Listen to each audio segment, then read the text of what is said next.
নমস্কার, জেটিস কিচেনে আপনাদের সকলকে স্বাগত জানাই। কেমন আছেন সবাই? আশা করছি খুবই ভালো আছেন। আজকের রেসিপি হলো তাওয়া পিঠে। আমরা এটাকে তাওয়া পিঠেই বলে থাকি। আপনারা কে কী নামে এই পিঠে চেনেন আমাকে অবশ্যই কমেন্টের মাধ্যমে জানাবেন।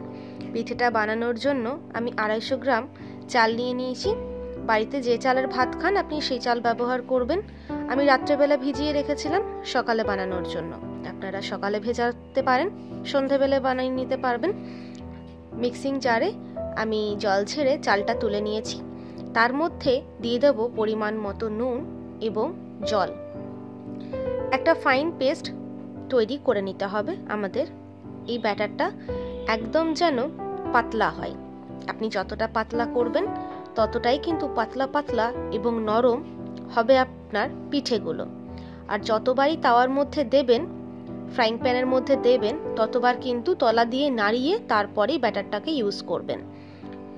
আমার প্যান গরম হয়ে গেছে এবং একটু অয়েল ব্রাশ করে দিলাম। আমি এখানে বেগুনের বোটা ব্যবহার করেছি, তার সাহায্যে একটু তেল দিয়ে দিয়েছি।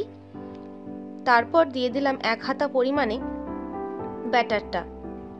হাতার সাহায্যেই গোল করে নিলাম এবং ঢাকা দিয়ে রাখলাম ওই 30 সেকেন্ডের জন্য। আপনি যদি একটু মোটা মোটা করেন তাহলে 1 মিনিটের মতো ঢাকা দিয়ে রাখবেন। আমরা এইভাবে সোজা কিন্তু রাখবো না। যখনই আমরা তাওয়া থেকে তুলে কোনো পাত্রে রাখবো তখন কিন্তু যেভাবে তুললাম তার উল্টো পিঠটা করে রেখে দেব পাত্রটিতে। এবং অনুরোধ থাকবে কোনো রকমভাবে বন্ধ করে রাখবেন না খাবারটিকে।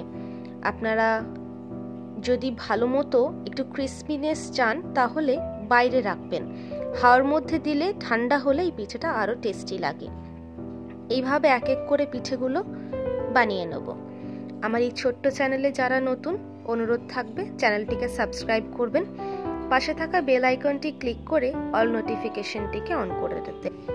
পরের ভিডিওতে কিসের রেসিপি দেখতে চান সেটাও অবশ্যই আমাকে জানাবেন। সেই রেসিপির ভিডিও নিয়ে যত শীঘ্রই সম্ভব হাজির হওয়ার চেষ্টা অবশ্যই করব। চলুন এক এক করে সব পিঠেগুলোই কিন্তু আমার বানানো হয়েই এলো। তবে আরেক রকমভাবে দেখাবো।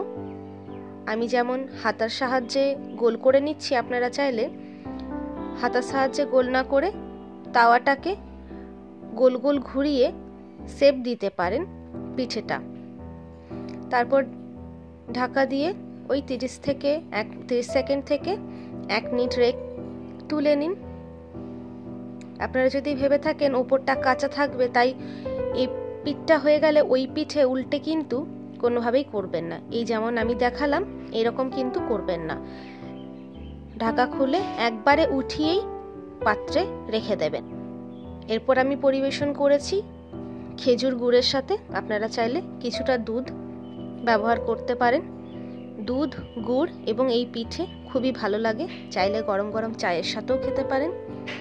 একবার বাড়িতে অবশ্যই বানিয়ে দেখবেন কেমন লাগলো খেতে, আমাকে অবশ্যই জানাবেন। দেখা হবে পরের ভিডিওতে নতুন রেসিপির সাথে। সুস্থ থাকবেন, ভালো থাকবেন, সাবধানে থাকবেন।